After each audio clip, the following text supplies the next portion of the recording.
خیلی راحت میز شامتون، خوشگل و خاص. خب بریم با هم ببینیم که چجوری.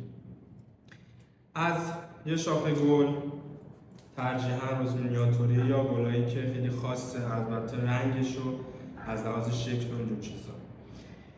اول یه گیلاسی که خیلی خوشگله برمی‌داریم، یکم آب میریزی داخلش، به اندازه کوتاه میکنیم که تهش که به ته جام میخورد یه مقدار از لب جام بالاتر باشه. چرا؟ چون میخوایم با گل عروسا یکم گل خوش اینجا داریم تزیینش کنیم.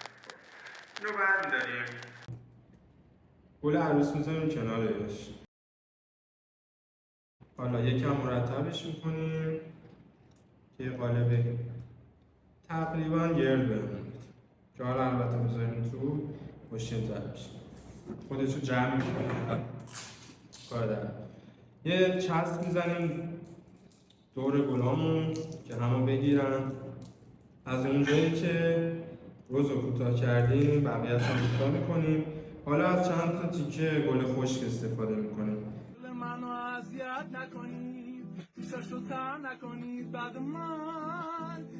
این گیلاس ما اینو میذاریم داخلش، البته یکم کوتاه‌تر بشه خیلی بهتره.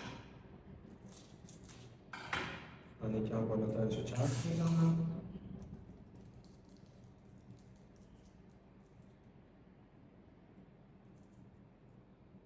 خب اینو تمیزش کنم. خیلی راحت. البته این تم پاییزه داره، از گلای خشک و رنگ پاییزه استفاده کردم.